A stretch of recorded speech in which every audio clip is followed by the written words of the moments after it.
Cr2O7. Our concept is titrations involving K2Cr2O7. Okay, what is this K2Cr2O7? So K2Cr2O7. So this K2Cr2O7 is nothing but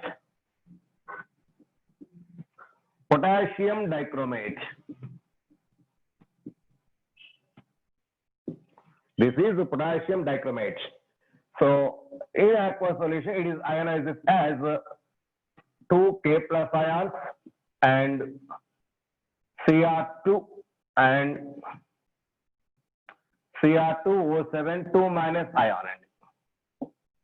2K plus ions and Cr2O7 2 minus ions. So this Cr2O7 2 minus ion is called as a dichromate ion. This is a dichromate ion. This dichromate ion is orange color and it has orange color. This dichromate ion has orange color. That dichromate, see here, Cr2O7 2 minus. This dichromate is converted into chromate, Cr2O4 2 minus ion. This dichromate ion is converted into chromate ion, or this chromate ion once again converted into dichromate ion. So for this conversion, this dichromate to chromate, it is dichromate ion. It has orange color, orange in color. It is chromate ion. It is chromate ion. It is yellow in color and it is yellow in color. So this dichromate ion converted into chromate ion or chromate ion converted into dichromate ion. So this is done in the presence of a basic medium, that is whole OH, that is alkali medium. So this conversion, that is chromate ion to dichromate ion, is in acidic medium and that is in H plus end. So see my dear boys. So in alkali medium, chromate ion existent. In acidic medium, dichromate ion existent. Here chromium is in plus 6 oxidation state. Here also chromium is in plus 6 oxidation state. So it is once interconvertible to each other. Interconvertible to each other. Now what are the structures of this dichromate ion and chromate ion? So see here, Cr2O7. The structure of the Cr2O7 is 2 chromiums are there. 2 chromiums. So double bond O and double bond O minus ion, 1 O, next double bond O, and O minus ion. This is dichromate ion. It has orange color. It has orange color. This dichromate ion, that is Cr2O7 2 minus ions, and it's Cr2O7 2 minus ion. This is converted into chromate ion. What is that chromate ion? See here. Cr double bond O, O minus ion, O minus ion. That is chromium. Always can form 6 bonds. So 1, 2, 3, 4, 5, 6. Every chromium gives 6 bonds. Here also chromium gives 6 bonds. So these 2 oxygens with negative charges. So this chromium is in plus 6 oxygen state. These 2 chromiums are also in plus 6 oxygen state. That means there is no change in oxygen state, but colors are changed. So it is yellow in color. It is yellow in color. That dichromate ion is changed to chromate ion in basic medium, and chromate ion is converted to dichromate ion in acidic medium. But if K2Cr2O7 acts as an oxidizing agent, so see here.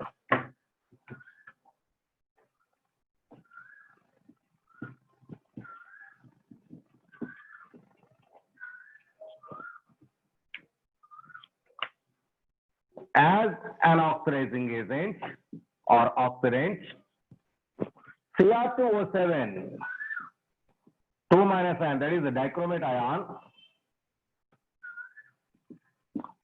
ion, change it to Cr plus 3 ion. Change it to Cr plus 3 ion. That means in previous case, there is no change in oxidation state. But here, chromium oxidation state Here chromium oxidation state is +6. Here chromium oxidation state is +3. +6 is changed to +3. That means it is reduced, acts as oxidizing agent. So it is reduced, acts as oxidizing agent. It is possible in acidic medium. It is possible in acidic medium. Okay. So it is the dichromate ion. What is the color of this dichromate ion? It is orange color. Orange color. It is the chromium +3 ion, which is green in color. What is the color of chromium +3 ion? Which is green in color. That is orange color dichromate is changed to chromate. That is Cr +3 ion, which is in green color. Okay. So here the N factor, that is Cr +6.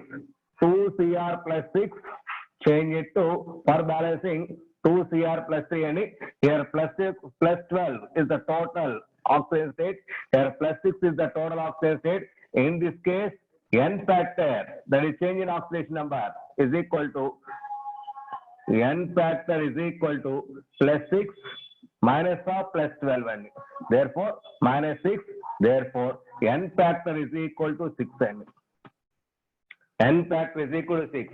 So K2, that is K2Cr2O7 in acidic medium, if it acts as oxidizing agent, N factor for this one is, N factor is equal to 6, my dear boys. Whenever K2Cr2O7 involved in the reaction, their N factor we will take as a +6, that is 6 in acidic medium. Okay. So here the indicator used for this purpose. So just a minute here. Indicator used for this purpose is diphenylamine.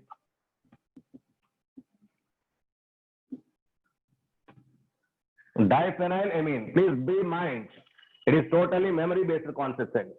So the indicator used in dichromatic titration is diphenylamine. Its formula is NaH. So connected with benzene ring, it is one phenyl, it is another phenyl, it is a diphenylamine. Diphenylamine. This is colorless. Colorless. Okay. So at the end point,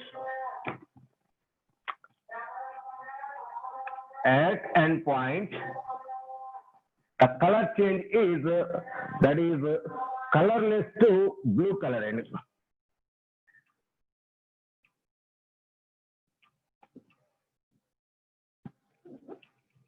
Colorless to blue color. It is the end point. So during titration, the colorless liquid is converted into blue color. So at that conversion, we will stop the titration. That is the end point. At end point, the color changes. That is colorless to blue color ending. Colorless to blue color. So it is very, very important. So color changes to blue color.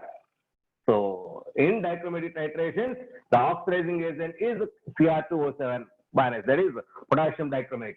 That is why these are considered as dichromatic titrations.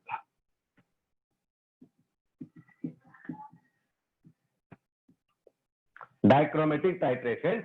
So there the indicator used is diphenylamine. Actually it is colorless. So during oxidation, this color changes to blue. Therefore at the end point, so color changes is colorless to blue color. Colorless to blue color. Now here acidification is completed. That means this reaction is totally taken in acidic medium. So just like in your KMnO4 H+ reaction, so their acidification is done with dilute H2SO4, but not with HNO3 and HCl. So during KMnO4 reactions, in KMnO4 reactions, acidification only with dilute H2SO4, but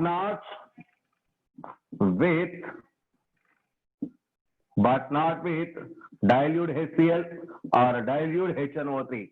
Already I completed the topic yesterday. That is dilute HCl. Because of this KMnO4 oxidizing agent, this is converted into Cl2. So in the presence of KMnO4, that is why it may interfere in the reaction.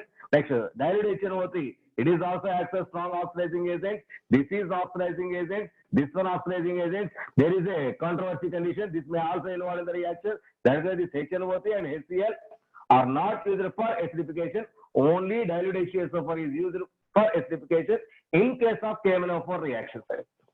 In case of KMnO4 reactions, only dilute HCSO4 is used. But we are in K2Cr2O7. Here acidification is done. Here acidification. This acidification is done with dilute H2SO4, with dilute HCSO4 or dilute HCl. This one used, this one also used, but not dilute HNO3. But not dilute HNO3. So because K2Cr2O7 is not that much oxidizing agent than that of KMnO4. So among K1O4 and K2Cr2O7, which is strongest oxidizing agent? No doubt KMnO4 is the strongest oxidizing agent. So the oxidizing power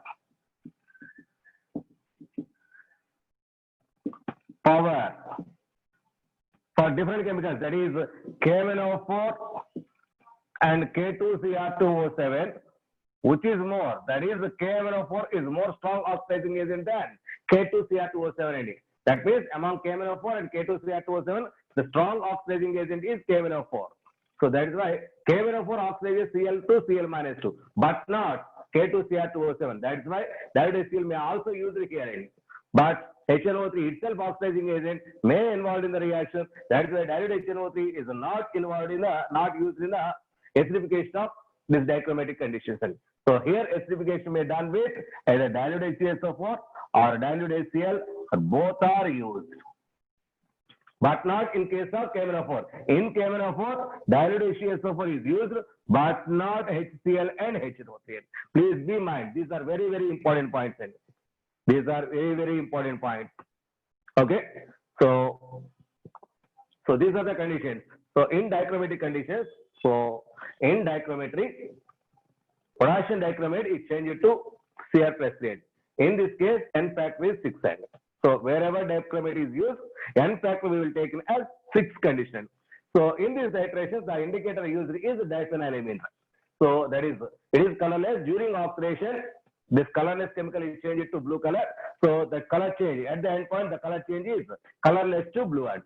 So whenever color changes to blue, automatically that is taken as end point. Please stop the titration at that point to identify the volumetric conditions. So that is how much volume of the K2Cr2O7 is taken. So based on that, some problems we are going to connect. Okay. So my advice, it is important. The oxidizing power of K2Cr2O7 is less than that of KMnO4. That is KMnO4 oxidizing power is greater than that of K2Cr2O7. Greater than that of K2Cr2O7. So is there any doubt, my advice? So what is the N factor here? N factor is equal to 6. So whenever I am using N factor conditions, so then there is no need to calculate. That is because already I calculated this concept here. So N factor for K2Cr2O7 is 6. N factor, that is valency factor. Valency factor for that K2Cr2O7 is 6. The indicator used for this one is diphenylamine. It is its structure. It is also written as like this. So that is, this one is taken as pH. This is also written as pH, NH, pH, or pH twice NHN. pH twice NH. That is the formula for diphenylamine. Actually, it is colorless. Because of oxidation, it changes to blue color. So that is the end point. That is the end point. Now I'm going to take some problems based on this. So is there any doubt, my dear boys, up to now? What is the indicator used? Diphenylamine. So at end point, what is the color change? That is blue to, that is colorless to blue. So how much is the N factor in this case?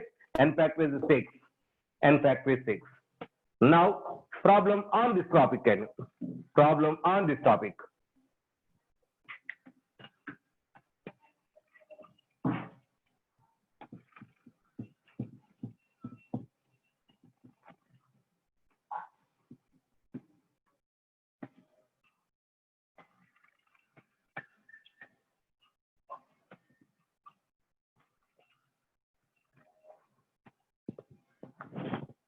See here.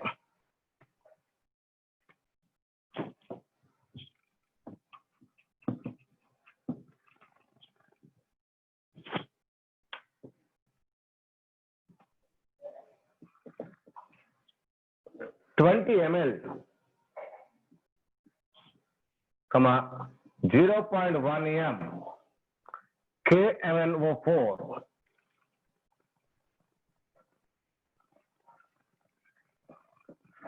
KMnO4 solution, KMnO4 solution oxidizes A plus 2 ion to AO3 minus ion in acidic medium.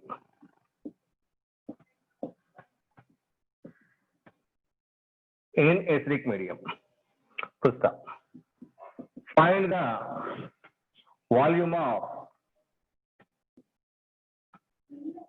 0.2 m K2Cr2O7 solution, K2Cr2O7 solution which oxidizes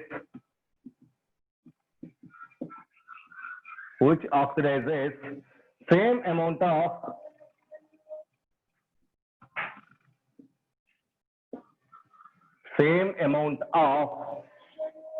A plus 2 ion to AO2 minus ion. A plus 2 ion to AO2 minus ion. This is the question. Here two oxidizing agents are used. One is KMnO4, another one is K2Cr2O7. So read carefully, my dear boys. I am explaining. Here KMnO4 is used. So in this case, A plus 2 ion, change it to AO3 minus ion. Next, K2Cr2O7 also used. In this case, A plus 2 ion also converted into AO2 minus ion. AO2 minus ion. Two conditions are there. So A plus 2 to A minus 3. See here oxidation state of A is plus 2 and here oxidation state of A in AO3 minus. Please try to calculate it. AO3 minus, that is X plus 3 into minus 2 is equal to minus 1. Minus 1. Therefore, X is equal to plus 5. And therefore, oxidation state of A here is plus 5. And A here is plus 5. Now, N factor for this case, product value minus reactant value, that is equal to 3. Therefore, which is the N factor. So, in this case, A plus 2 is changed to AO3 minus. Therefore, N factor in this case is plus 3. That is 3N. N factor in this case is 3N. Here, A is in plus 2 oxidation state. Here, A is oxidation state. How much is the oxidation state of A there? So, it is plus 3 state here. Therefore, N factor here is 3 minus 2, which is equal to 1. It is N factor in this case. See here. Here plus 2 is changed to plus 5. Here plus 2 is changed to plus 3. That means it is not that much oxidized, but it is too much oxidization. That means KMnO4 is a strong oxidizing agent than K2Cr2O7. It is an example to that part. So now here how much amount of or how many moles of, how you get to where it is? It is A is in plus 2 state. That is it is oxidation state 2. It is X plus 2 into minus 2 is equal to minus 1. X is equal to plus 3. And X is equal to plus 3. Therefore, here oxidation state is plus 3. So change in oxidation state 3 minus 2, that is the 1. That is the N factor is equal to 1. Just like this one, calculate. So if you don't know the oxidation state calculations, please go and see our YouTube channel. So for how to identify oxidation number, calculation of oxidation number, there is a title. Okay, here N factor 3, there N factor 3. So next, here how many moles? The number of moles of A plus 3 here is equal to number of moles of A plus 2 here. Here A plus 2 number of moles is equal to here A plus 2 number of moles, because find the volume of 0.2 m K2 which oxidizes same amount of A plus 2. So here something amount of A plus 2 is there. That amount is also used here also. That is right. So first calculate A plus 3 number of moles here. That number of moles is used here to calculate further calculations. Okay. So that is right. I'm taking here the reaction between A plus 2 reacts with KMnO4. Here A plus 2 versus KMnO4. Therefore, milli equivalents of A plus 2 is equal to milli equivalents of KMnO4. Milli equivalents of KMnO4. So milli equivalents is nothing but n into n factor. So n into n factor. That is why, see here, n into n is the number of moles. N factor for A plus 2 in this case 3 So this n is nothing because it is milli equivalent. It is millimoles. Millimoles is equal to millimoles of A plus 2. Is equal milli equivalents of KMnO4. Milli equivalent once again n into n factor. So n into n factor, or in this case volume into normality. Volume into normality. But normality is equal to n factor into molarity.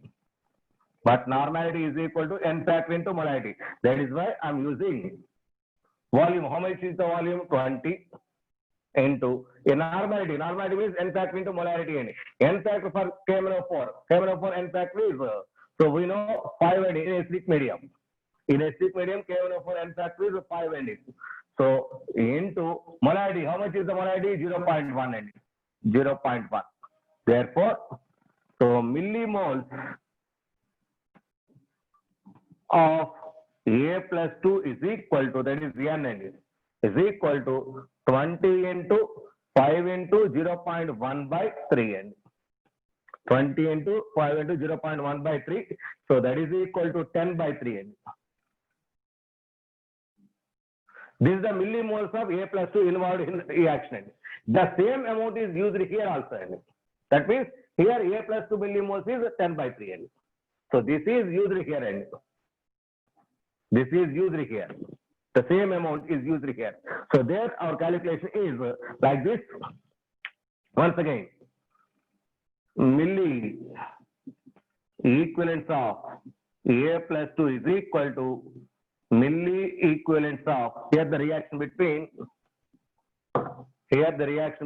A plus 2 versus K2Cr2O7. Therefore, milli equivalents of A plus 2 is equal to milli equivalents of K2Cr2O7. Milli equivalents of K2Cr2O7. So millimoles, milli equivalents means n into n factor. How many moles? This is 10 by 3. 10 by 3 millimoles into, so n into n factor. N factor for this A plus 2 is 1 is equal to, it is n into n factor I applied, is equal to there. So milli equivalents of K2Cr2O7. So K2Cr2O7. So he want to calculate, find the volume. Volume he want to calculate. Therefore, volume in milliliters into normality. Normality is nothing but molarity into n factor. Molarity is 0.2 into n factor for K2Cr2O7 is 6. Here V into molarity into n factor term is used. V into molarity into n factor. So finally we will get volume in ml for K2Cr2O7 is equal to, how much it is? 2.77 ml. 2.77 ml. So it is very, very important. So this is the final answer. Is this clear? You should know the n factor for KMnO4. For KMnO4, it is converted into acidic medium plus 2. Here Mn is in plus 7 oxygen state. Here Mn is in plus 2. Therefore, so 2 minus 7, which is equal to minus 5, which is nothing but 5, which is equal to n factor for KMnO4. That is why I am using here 5. That is it. Already I explained K2Cr2O7 n factor is 6. 6. Just now I completed the concept. So that is why that is used 6. So by calculated. So here I'm finding the millimoles of the A plus 2. The same moles are also used there. Same moles are also used there. Okay. So this is the way to find out the calculations. Very, very important, my dear boys. Very, very important, my. Okay. So this is there is K2Cr2O7 involved conditions. K2Cr2O7. So like this, so many problems are there. So Likit, what is your doubt? Send me.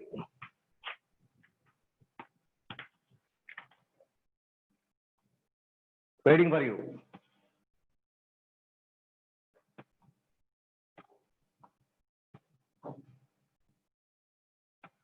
How did you find millimoles? Millimoles is nothing but, so actually n factor is equal to, that is, I'm going to clean this part. See, my dear boys. Likit, did you listen my previous classes? That is before 15th. Before 15th, did you listen my classes or recently joined? Okay, first of all, you should know about the gram equivalence concept. So please go and see in our channel, that is milli equivalence. That is why, please go and see the previous topics. Okay. It is not possible right now here because very most important concepts and too much time is taken to explain that. Already I explained that. So that is concept of, please note that, concept of gram equivalence. That is law of equivalence. And n factor. Go and see that. Law of equivalence and n factor. Go and see that.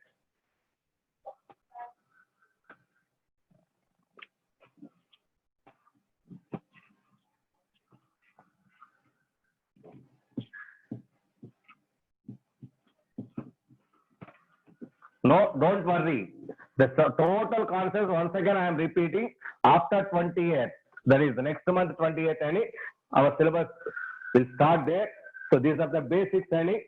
So just I am continuing, that is continuing syllabus. So from 20th of July, so our fresh syllabus will start. So that is the starting of your 11th class. That is the starting of your 10th class, 11th class. Up to that, basic concept here I am going to discuss. So don't worry about that. Don't worry about that previous classes. If you want to know before I am explaining, please go and see that YouTube channel. Okay.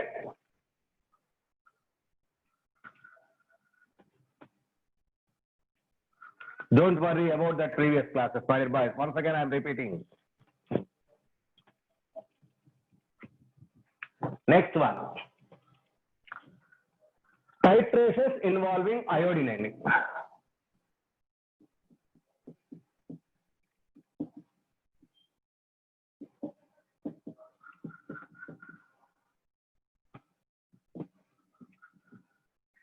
Nothing but Itura. Titrations involving iodine. Here, these titrations are two types. These are two types. Two types of titrations are observed here. One is iodometric titrations, and the second one is iodimetric titrations. See, my dear boys, the only difference here is here iodo, here iod. Iodometric titrations and iodimetric titrations. In iodometric titrations, I2 released. I2 released. In iodometric titrations, I2 released. That is I2 in product side. I2 is in product side. In iodimetric titrations, I2 is the reactant. I2 is the reactant. Okay. So here iodine liberated, here iodine is used. So in iodine liberated reactions, those reactions are called as iodometric titrations. If iodine is used in a reaction, that is as a reactant, that is considered as iodimetric titrations. Iodimetric titrations. Iodine is used as in the reactant side end. Okay. So first of all, we are taking iodometric titration, sir. So what is this iodometric titration?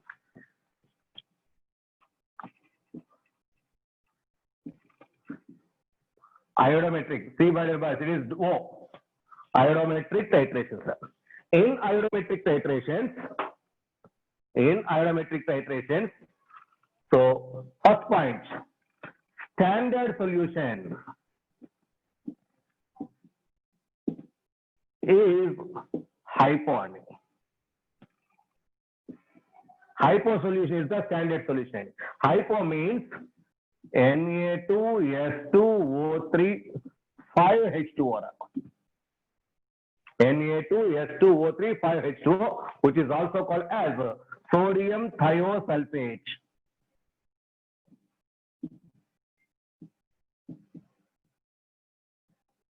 Sodium thiosulfate, it is hypo, sodium thiosulfate. So 5 water molecules are there, that's why it is pentahydrate. It is the chemical name of hypoanic. So the common name for that sodium thiosulfate pentahydrate is hypora. It is the standard solution used here. It is the standard solution. Next point. Analyte is added. Analyte is added. That is nothing but oxidizing agent. Analyte is added to excess of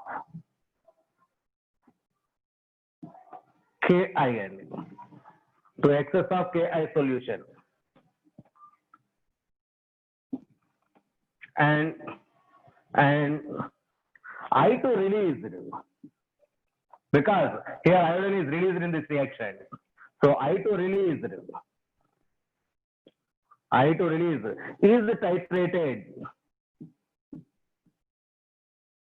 I2 release is titrated by hypo solution.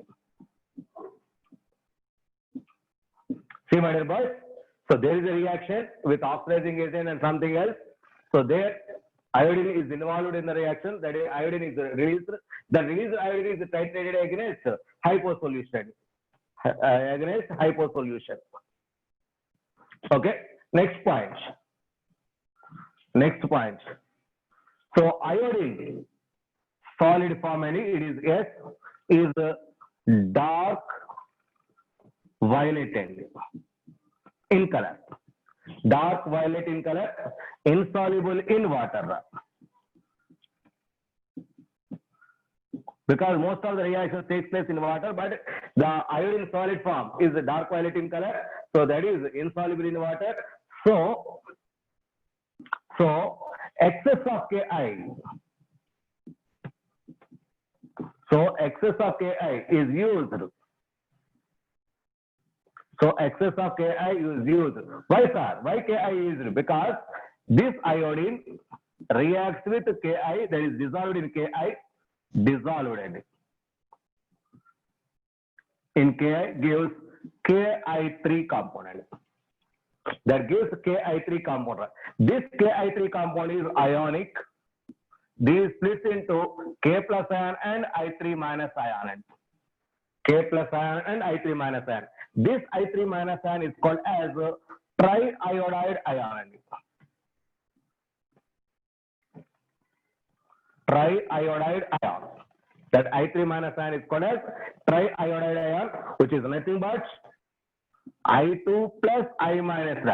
I2 plus I minus is nothing but I3 minus ion, which is brown in color in high concentration. In high concentration, which is brown in color, and yellow in color in low concentration. I3 minus ion, actually, which is called as a triiodide ion, it is a combination of I2 and I minus ion. So it is brown in color with high concentration conditions, and with low concentration conditions, which is yellow in color. So these are the important points towards this iodometric conditions. Here I2 released. this released iodine is reacted with hypo solution. So these are the basic conditions. So in iodometric conditions, I2 gas is released. That I2 reacted with hypo. That I2 reacted with hypo.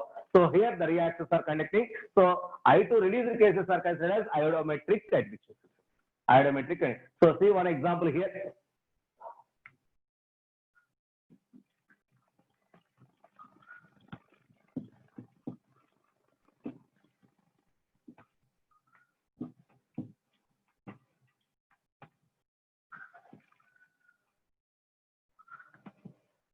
Here, an oxidizing agent, nothing but our analyte, reacts with I minus ion that releases I2 gas. That releases I2. Okay, iodide ion gives iodine ending. Iodide ion gives iodine. Here I2 is in product side, which is released. So that is why it is iodometric ending. It is iodometric ending. If I2 is in reactant side, that is iodometric, DIN, iodometric conditions. So what is this oxidizing agent frequently used here? The oxidizing agent frequently used are O3. Ozone may be used. Ozone, H2O2. These are the frequently used oxidizing agents. Bromine, chlorine, these are the oxidizing agents. MnO4 minus, Cr2O7, 2 minus ions, Cr2O7, 2 minus ions, that is NO3 minus ion, NO2 minus ion. These are the frequently used oxidizing agents. So any one of these reacts with iodine, that gives I2. Any one of these two, any one of these reacts with, these are acts as oxidizing agents. So reacts with I minus ion gives I2. This liberated I2 reacts with hypo. This liberated I2 reacts with hypo. So here I2, which is nothing but I2 is not exists as I3 minus ion. This one reacts with hypo. That is S2O3 2 minus ion. S2O3, my dear boys, here S2O3, whenever this one involved in the reaction, N factor is equal to 1 ending. Please be mind. For hypo, N factor is equal to 1 ending. Valency factor is equal to 1 ending. For hypo, valency factor is equal to 1. So that is for balancing gases, gives 2I minus plus S4O6 2 minus ion. S4O6 very well. So after liberation of this iodine reacts with S2O3. Hypo solution. It is nothing but hypo solution. This reacts with hypo solution. Once again converts into I minus and tetrathionate ion. It is tetrathionate ion. That is hypo thiosulfate ion. It is nothing but hypo ion, nothing but thiosulfate ion.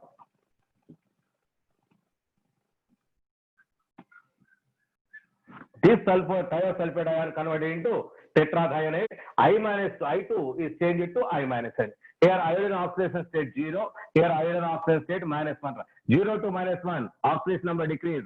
Reduced. Now, so it is reduced acts as oxidizing agent.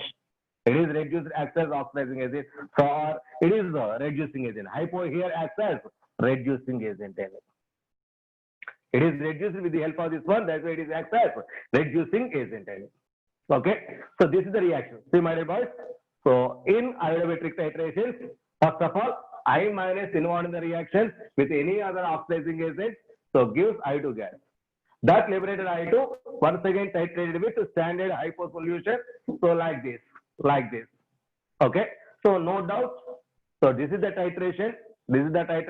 Whenever titration is there, there should be indicator and there should be endpoint. What is the where endpoint is observed? So what is the indicator used for this process? So now I'm giving these conditions here. In this case, here I'm writing here indicator is starch solution. So starch solution is used as indicator. So starch, this starch plus iodine, this combination gives blue color. That combination gives blue or black, blue or black color. Blue or black color. Okay. At endpoints, so actually when iodine is involved, is dissolved in starch, so that is in blue in color. So therefore, at endpoint, what is the color change here? Actually, starting color is blue and that blue color changes to colorless. And so endpoint blue is changed to colorless. Whenever blue color changes to colorless, there is the endpoint. Please stop the titration there. Please stop the titration there. So we are using volumetric conditions. And so these are conditions. So in iodometric, iodine is liberated. That liberated iodine is titrated with hypo solution. So in the place of, by using starch as an indicator, and their color changes we observed is blue color is changed to colorless condition. So it is brief crisis. It is in brief. Okay. So iodometric titrations, these iodometric titrations generally carried out, these are generally carried out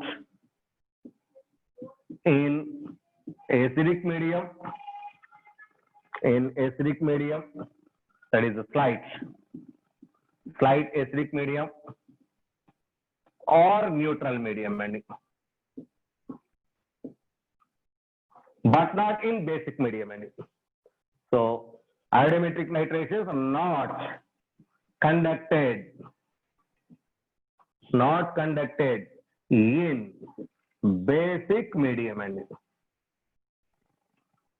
Iodometric titrations are not conducted in basic medium because this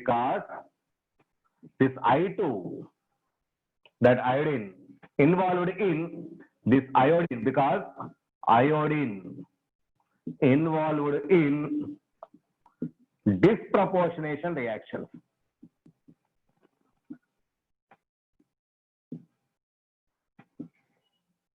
Iodine involved in disproportionation reactions in basic medium. That is why, so it is not conducted in basic medium. As iodine involved in disproportionation, it is not completely oxidized. Disproportionation means some part is oxidized and some part is reduced. It is not possible to calculate that condition. That is the only oxidation you should apply. Only oxidation, but not reduction. But in basic medium, some part is oxidized, some part is reduced. That is why basic medium is not applied in. So generally it is carried out in acidic medium or neutral medium, but not in basic medium. So these are the some conditions, some important points towards iodometric cases. So where these iodometric conditions are applied? What are the applications of this iodometry? So is there any doubt, guys? So in iodometric, I2 liberated, that liberated I2 titrated with hypo, how much iodine liberated? So by using that, how much iodine is there? So that is like that. So most of the reactions are carried out. So these are taking place only in acidic medium or neutral medium, but not in basic medium. So here the starch is used as indicator. So when iodine dissolved in starch, that is blue in color. So that is the titrated against hypo condition. So that is colorless. Blue color is changed to colorless. That is the end point. Please stop the titration there. Okay. Here indicator is starch and end point is blue to colorless. So these are the important points towards iodometric. Now what are the applications of this iodometric titration? So now we are going towards applications of iodometric titration.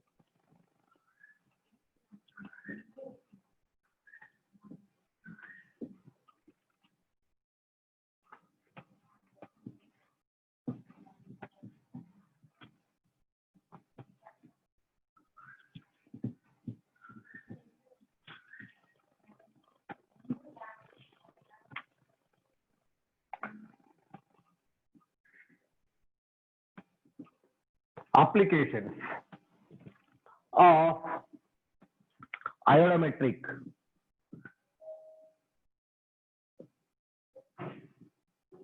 titrations. Applications of ionometric titrations. So these are commonly used to estimate one.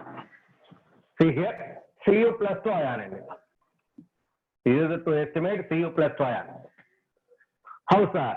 How Cu plus 2 ion is there? So see here. First of all, Cu plus 2 ion. Cu plus 2 ion. It is reacted with iodide ion, 2 minus ion, and converts into CuI2 only. Okay. So it is unstable. It is unstable. And the CuI2 further converted into Cu2I2 plus iodine. Cu2I2, that is 2 moles. Cu2I2 and further iodine. That means overall, by adding these two conditions, so overall the reaction is 2Cu plus 2 plus 4I minus gives Cu2I2 plus I2. Cu2I2 plus I2. See, my dear boys, actually Cu plus 2 ion, which is present in a given sample, either CuSO4 like that, there Cu plus 2 ion reacts with iodide ion, converts into CuI2. Actually, it is unstable. That is converted into like this, Cu2I2. So the overall reaction, but this one is overall reaction. Overall reaction is 2Cu plus 2 plus 4I minus gives, so combination of these two. Combination of these two gives this one. So 2Cu plus 2 plus 4I minus gives Cu2I2 plus I2. So this liberated iodine titrated with hypo. That liberated iodine is titrated with hypo. This iodine is titrated with hypo. So hypo, that is, that iodine reacts with S2O3 2 minus ion, which is nothing but hypo ion. That is 2 moles, gives 2I minus ion plus S4O6 2 minus ion. S4O6 2 minus ion. So like this, Cu plus 2 ion is estimated. I am giving some problems. Please wait. So we are discussing problems. So based on this concept, I have a problem. So please wait. At that point, I will explain at that condition. Okay. It is first case. Next one. It is used to estimate ozone. It is used to estimate ozone. What is this estimation? So this ozone quantitative estimation of ozone is done by absorbing it through Ki solution. Through Ki solution and liberated I2 is titrated with hypo, and liberated iodine is titrated with hypo. So what is the reaction behind it? So in the presence of acid, that is 2H plus ion, gives O3. My dear boys, here N factor for O3 is 2, and please bind it. 2H plus O3 gives O3. So I minus ion that liberates O2 plus I2 plus H2O. This liberated iodine is estimated with hypo. So here O3 estimated by using these iodometric conditions. Here I2 is in product side, here also I2 in product side. Whenever I2 is in product side, that is iodometric titration center. That is iodometric titration. Next, one more example.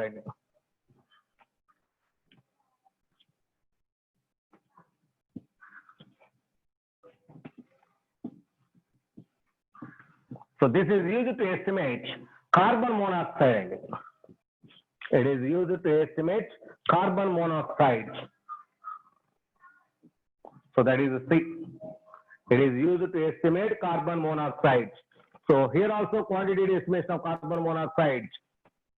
Here quantitative estimation.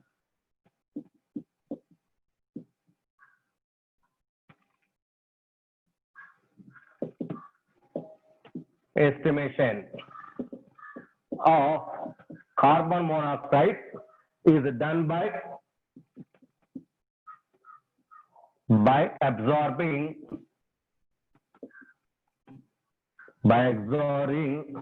it into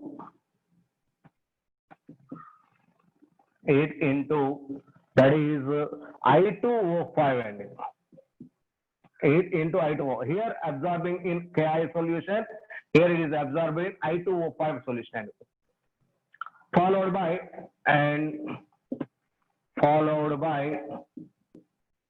hypotitration.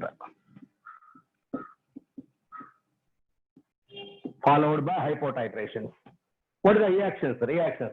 Here 5 carbon monoxides reacts with I2O5 gives 5 CO2 plus 5 CO2 plus I2 plus I2. Once again, that liberated I2, this liberated I2 reacts with high point S2O3 2 minus S2O3, that is 2 moles. That gives 2I minus plus S4O6 2 minus is the product. S4O6 2 minus is the product. So like this, here carbon monoxide. During carbon monoxide, CO is dissolved in I2O5. During estimation of O3, it is dissolved in KIN. It is estimated in KIN. Next application, that is, it is used to identify, to check the purity of bleaching powder.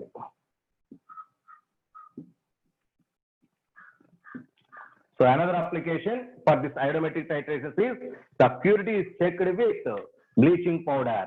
So this is explained with the help of a problem. So please wait. Okay. So during bleaching powder, available chlorine is identified. Here, available chlorine.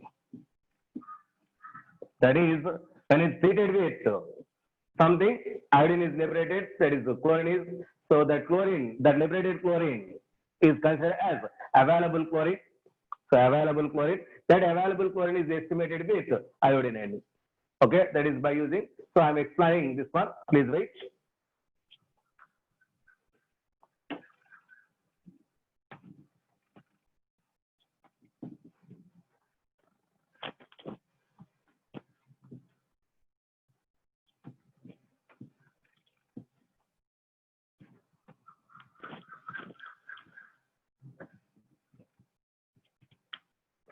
So what is the concept here? Purity of bleaching powder.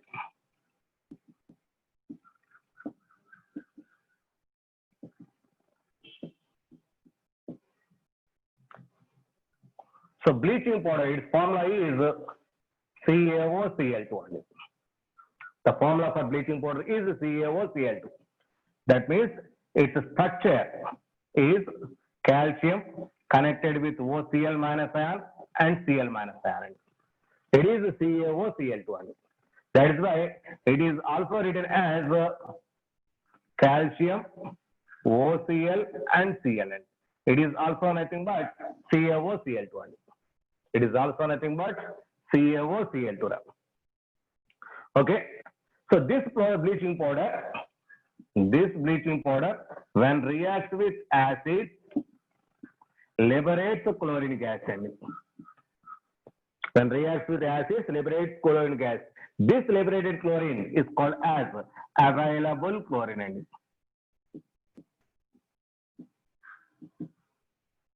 This liberated chlorine is called as available chlorine. So these acids are nothing but maybe weak acids also used here. Weak acids or strong acids like H2SO4, weak acids like CO2. CO2 may also use it to liberate this chlorine. This liberated chlorine is called as available chlorine. Available chlorine. Okay. So to estimate this bleaching powder, so that is in this estimation,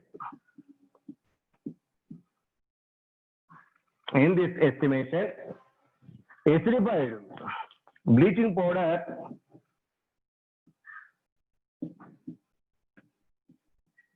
is dissolved, is treated with excess of KI solution,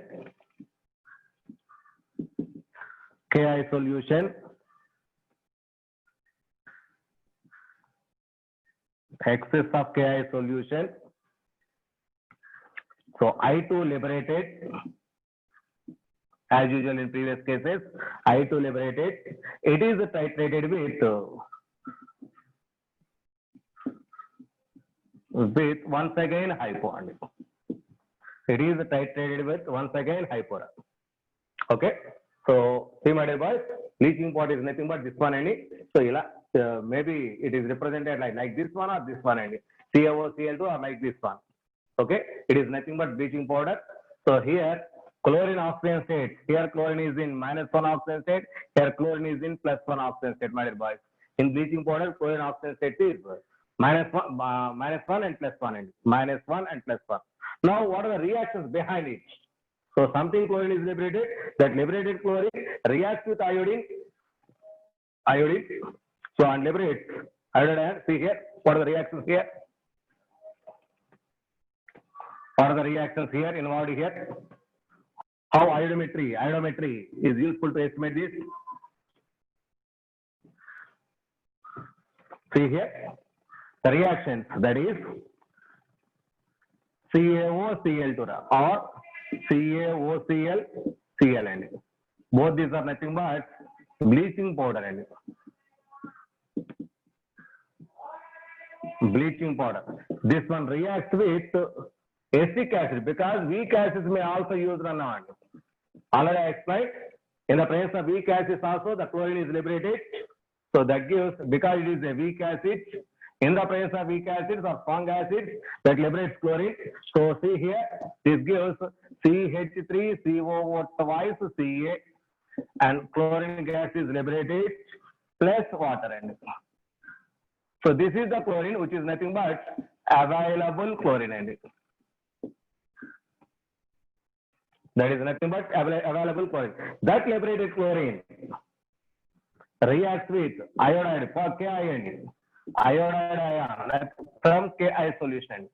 Iodide ion that gives I2 and Cl minus, 2Cl minus. This liberated iodine is estimated with hypora 2S2O3 2 minus gives once again 2I minus ion and S4O6 2 minus ion. S4O6 2. So these are the reactions behind it. So by using this, first of all, by using hypo, how much iodine is liberated, identified. By using this iodine, how much Cl2 is liberated, which we should identify. By using this Cl2, how much bleaching powder is there? That is quantity of bleaching powder, percentage purity of bleaching powder are calculated. First of all, by using this one is estimated. But that is nothing but this is equivalent. By using this one is estimated. So this is nothing but this one. So this is used for this one. So it is the background together. So using find out that is iodine is estimated. So see here, first of all, we are using iodine is estimated. This iodine is nothing but this one. So by using this, how much chlorine is liberated, we are calculated. By using this chlorine, this is nothing but this one. So this chlorine is used to find out the percentage purity of bleaching powder and percentage purity of bleaching powder. So finally, there is a formula, there is a shortcut formula that is used to calculate available chlorine. So note points. Percentage of available chlorine.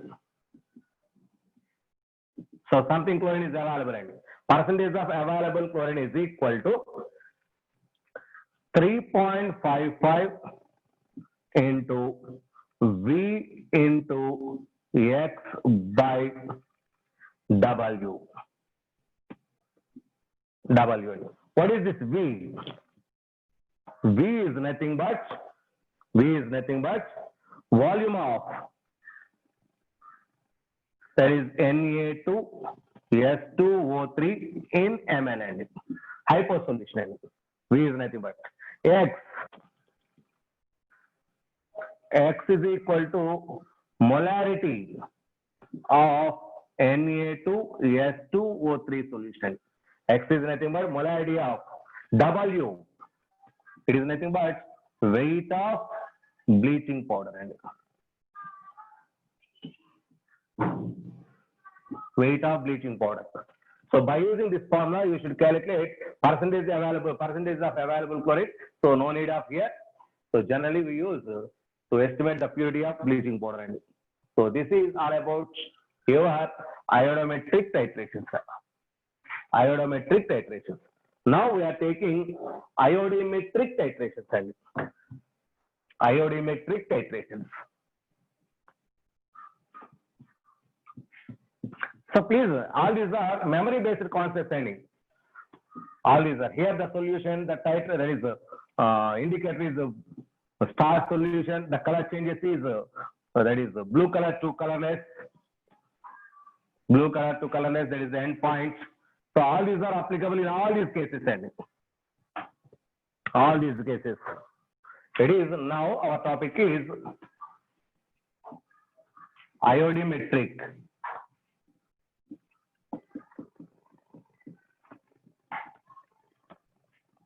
Iodimetric titration, sir. Okay. In this case, I2 is the standard solution. Nothing but reactant. In previous case, I2 is the product. Now it is the standard solution. Okay. So it is generally used to estimate reducing agent. It is used to estimate reducing agents. It is used to estimate reducing agents like hypo, like that one. Okay. So example. S2O3 is the reducing agent. S2O3 is the reducing agent. So now this S2O3 reacts with iodine, that gives 2I minus ion plus S4O6 2 minus ion. S4O6 2 minus ion. Or second one, that is N2H4. It is reacts with iodine, that gives N2 plus actually H, so H plus I minus N. So it is unbalanced case. Next, third case, that is H2S is estimated. H2S is estimated by iodimetric cases.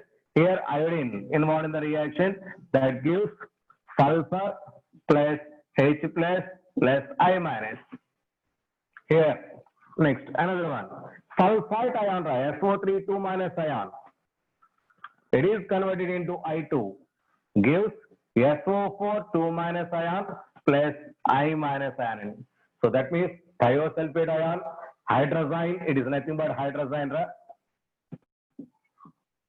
H2S, it is sulfite. These ions are estimated by this iodimetric titration. In all these cases, iodine is in reactant side. In previously, iodine is in product side. If iodine is product side, there is iodometric DO. If iodine is in reactant side, there is iodometric titration. In this case, iodine is the standard solution. So these are the reactions involved in These are the reactions. These are the titrations involved in both. There is one of the reagent, hydrazine, frequently called as N2H4 is nothing but it is called as hydrazine, one of the chemicals.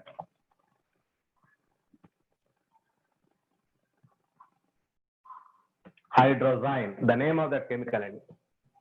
It is hypora. It is hypo. It is hydrogen sulfide gas. It is a sulfide. So different chemicals. These chemicals are estimated with iodine. These chemicals are estimated with iodine. Their iodine is the standard solution. Their iodine is the standard solution. This is nothing but iodimetric titration. Iodimetric titration. Okay. This is about titrations involved in iodine. So that iodine may be in product side or maybe in the reactant side. If it is in product side, that is iodometric. If it is in the reactant side, that is iodimetric. Iodometric and iodimetric. Both are important. Both are important. Now we are taking some problems based on this topic. So please listen carefully. What is the indicator here? In all these cases, indicators are hypo. That is, sorry, starch solution. Starch solution.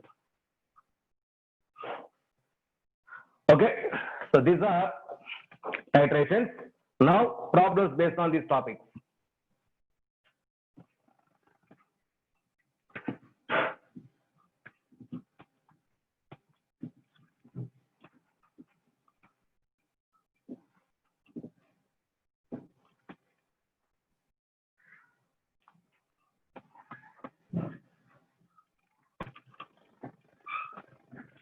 Okay.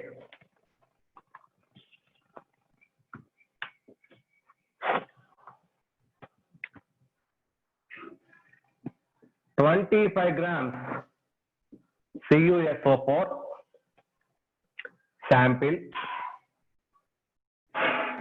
is added to excess of Ki,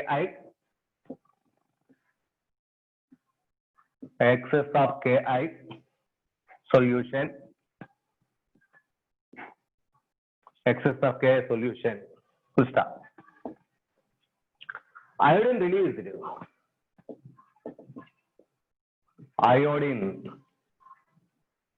released. Iodine released is titrated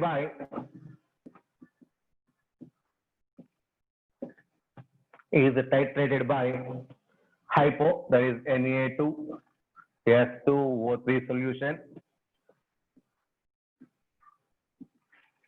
using starch indicator.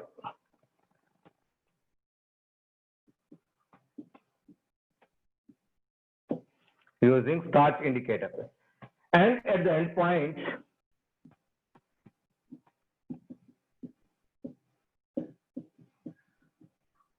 and at the end point 50 ml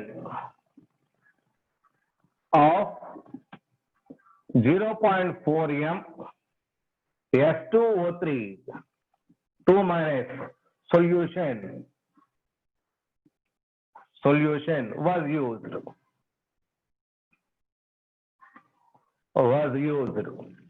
Find the percentage purity of CuSO4 solution.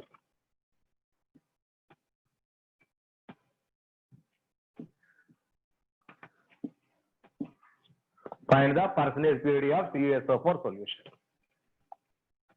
Okay. So see, my dear boys, it is very, very important model. Percentage purity is calculated by this method. So what is here?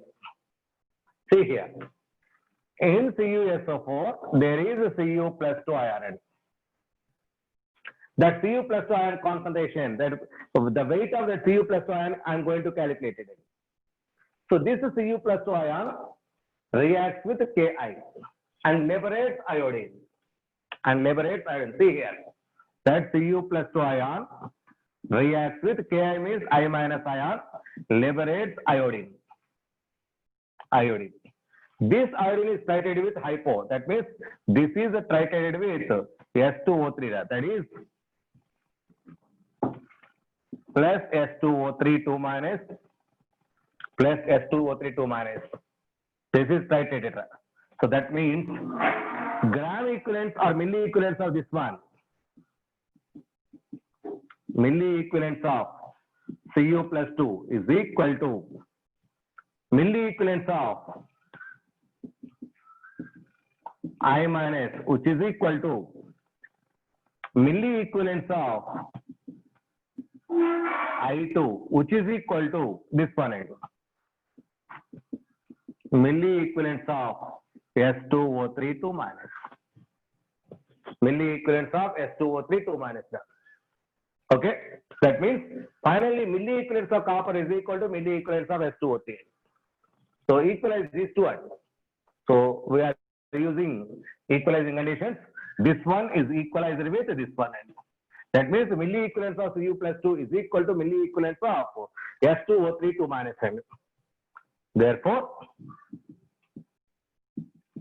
milli equivalents of Cu plus 2 is equal to milli equivalents of S2O3 2 minus. So finally, so apply milli equivalence conditions. Milli equivalence. See, my dear boys, milli equivalence means we know the normality. Once again, I am repeating. So please listen at least now. Normality is equal to weight by gram equivalent weight into 1000 by V milliliters. Bring this V milliliters here. Therefore, normality into V milliliters is equal to weight by gram equivalent weight into 1000. So this one is equal to this one. These two are considered as milli equivalents of that particular case. So whenever milli equivalence term is there, so you can use this one or this one and volume in milliliters. Volume in milliliters. If gram equivalence term is used, now weight by gram equivalent weight, which is equal to normality into V liters. So this is the these are the formulae for gram equivalents. These are the formulae for milli equivalents. Here milli equivalents are used. Milli equivalents means either this formula or this formula are used. Either this formula or this formula. Okay. Now for copper side, I'm going to calculate weight. That is why this is the formula used here. Here molarity and volumes are given. That is why this formula is used here. And because both are equal. Both are equal. Okay. So see here.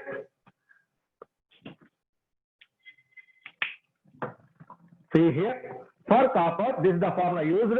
That is weight of copper Cu plus 2 ions and gram weight of CuSO4 by gram equivalent weight of CuSO4. So gram equivalent weight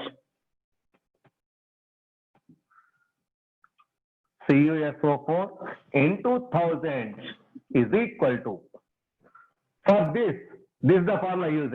Normality into VML. But normality is equal to N factor into molarity. But normality is equal to N factor into molarity. That is why. So here the formula is N factor into molarity into volume in milliliters. Volume in milliliters. N factor into molarity into volume in milliliters. So this is weight by gram equivalent weight. Okay. So now our formula, my aim is to calculate weight of CuSO4. So therefore, weight by gram equivalent of CuSO4. Find out the molecular weight. Molecular weight by 2. Molecular weight by 2. Here N factor is 2 only.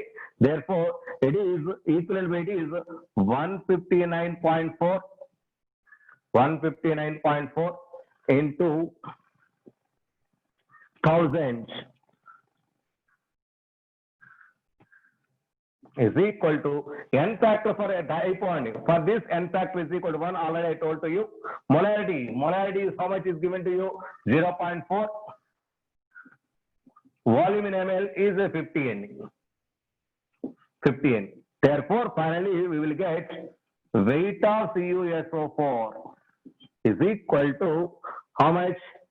It is 3.18 grams and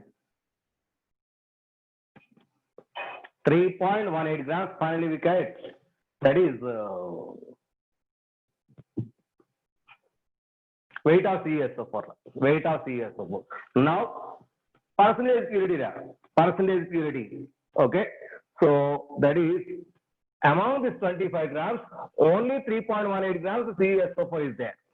So see here. In 25 grams CuSO4, it is impure and it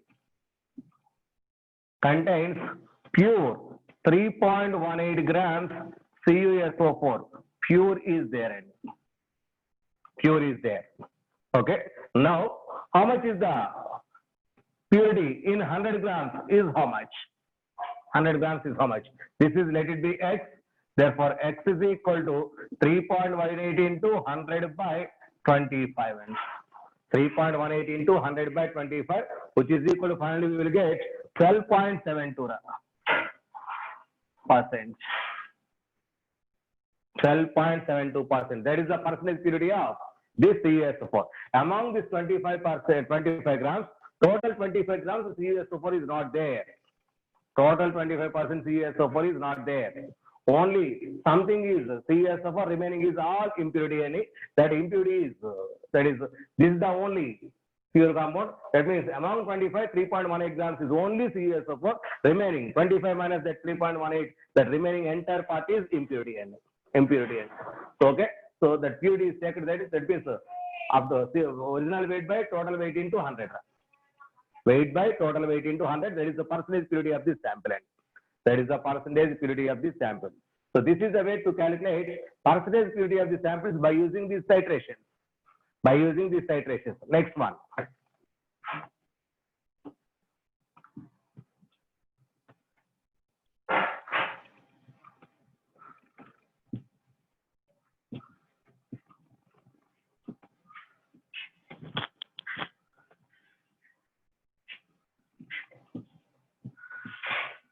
Just any first and last equivalents are compared. In titrations, first and last equivalents are compared. That's enough. Now, one more problem.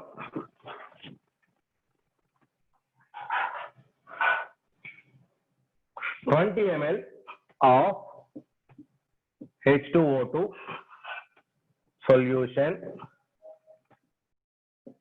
is added to excess of Ki solution. Excess of Ki solution. The released I2 required 25 ml of 0.4 m Na2S2O3 solution for complete neutralization, for complete reaction.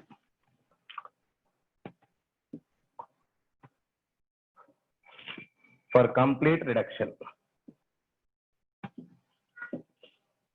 Find the volume strength of H2O2. Find the volume strength of H2O2. Find the volume strength of H2O2. First of all, calculate normality or molarity. So then you should convert that normality or molarity into volume strength. Already in previous H2O2 strength we are discussing any. Okay. So one more problem, my dear boys, please write. So not only this one more is there. So these are iodometry. Okay. See here, milli equivalents here H2O2, Ki, I2, Na2S2O3. So finally, this one is equal to this one. This one is equal to this one. That means milli equivalents of H2O2 is equal to equivalent to milli equivalents of Na2 S2O3 అని. Milli equivalents of H2O2 is equal to milli equivalents of Na2 S2O3.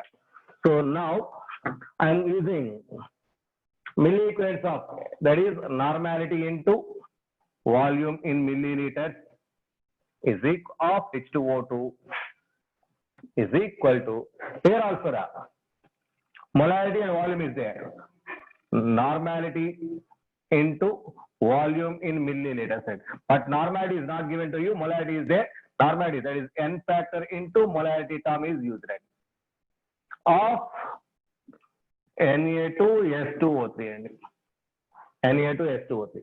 Therefore normality, I am going to calculate normality, volume in ml, that is 20 ml is equal to, instead of normality we use this one, and n factor for a, that is 1 into molarity of hypo, that is 0.4 into volume, it is 25, and therefore normality is equal to how much?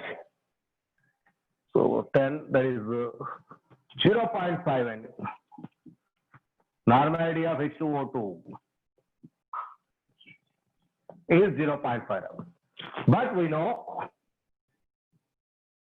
from our H2O2 strength 11.2 volume strength H2O2 is equal to 2 normality.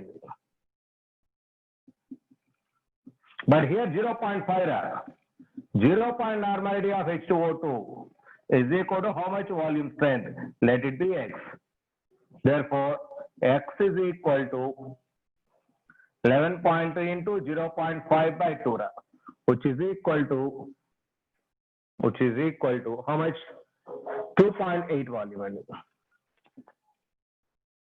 This is the volume strength of that H2O2. This is the volume strength of that H2O2. So this is